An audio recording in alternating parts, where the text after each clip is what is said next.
ada yang dari kalian mungkin merasa bingung atau berpikir tentang tumbuhan, di mana tumbuhan itu kan dia tidak makan. Terus kenapa dia bisa hidup seperti kita manusia?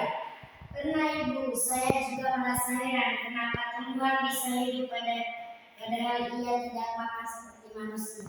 Betul sekali ya. Jadi bukan saja hanya Ica, tapi mungkin dari teman-teman yang lain juga pasti berpikir seperti itu. Hari ini materi kita adalah tentang fotosintesis. Ibu akan menjelaskan tentang apa itu fotosintesis, terus bahan-bahan apa saja yang diperlukan dalam proses fotosintesis, terus makanan apa yang dihasilkan dari proses itu, dan proses itu tepatnya terjadi di mana.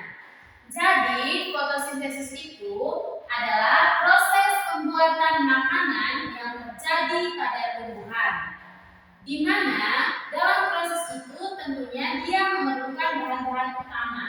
Jadi ada 3 bahan utama. Bahan utama yang pertama yaitu air, yang dimana air itu diperoleh dari akar. Terus bahan yang kedua adalah karbon dioksida atau yang biasa kita kenal dengan sebutan CO2. Ini dia berasal dari udara yang kita hidup setiap harinya. Terus bahan yang ketiga adalah cahaya matahari. Setelah proses itu terjadi, dia menghasilkan ada 2 makanan yang dihasilkan. Yang pertama itu adalah glukosa, yaitu makanan bagi tumbuhan itu sendiri. Terus yang kedua adalah oksigen, yang tentunya oksigen itu kita hidup setiap harinya. Terus proses fotosintesis ini dia terjadinya itu pada bagian daun, tepatnya pada daun yang memiliki klorofil atau zat hijau daun. Jadi itu sedikit penjelasan Ibu tentang materi fotosintesis kita pada hari ini. Sekarang Ibu akan memberikan sedikit pertanyaan kepada kalian semua.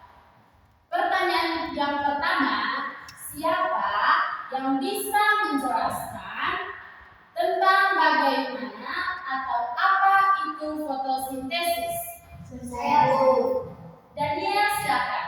Fotosintesis adalah proses pembuatan makanan pada tumbuhan. Betul sekali. Sekarang pertanyaan yang kedua.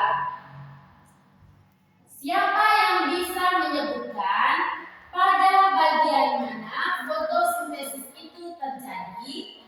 Saya Bu. Festo, silakan. Fotosintesis terjadi pada bagian daun. Betul sekali. Sekarang pertanyaan yang ketiga.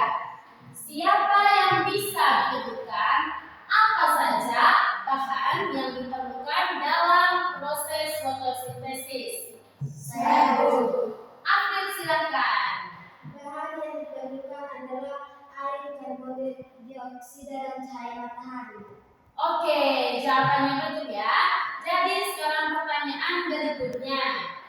Siapa yang bisa menjelaskan mengapa cahaya matahari itu penting dalam proses fotosintesis? Saya Bu. Dela, silakan. Cahaya matahari sangat penting untuk fotosintesis karena bertindak sebagai sumber energi utama. Betul sekali. Sekarang pertanyaan yang berikut. Siapa yang bisa menjelaskan apa yang terjadi jika tumbuhan itu dia mengalami atau kekurangan air? Saya Bu. Tika, silakan. Kekurangan air dapat menyebabkan pertumbuhan terhambat, tanaman layu, dan produktivitas penurunan. Oke, bukan produktivitas penurunan, tapi produktivitas menurun ya. Sekarang pertanyaan yang terakhir. Siapa yang bisa menjelaskan mengapa manusia tergantung pada fotosintesis? Saya Bu. Disti, silakan. Manusia sangat tergantung pada fotosintesis karena proses untuk pernapasan dan menyediakan sumber makanan dan bagi manusia dan hewan. Betul sekali. Jadi, Ibu rasa penjelasan Ibu hari ini sudah kalian pahami dengan baik. Jadi, Ibu mengingatkan dan menegaskan kembali bahwa tanpa fotosintesis, tumbuhan tidak bisa hidup dan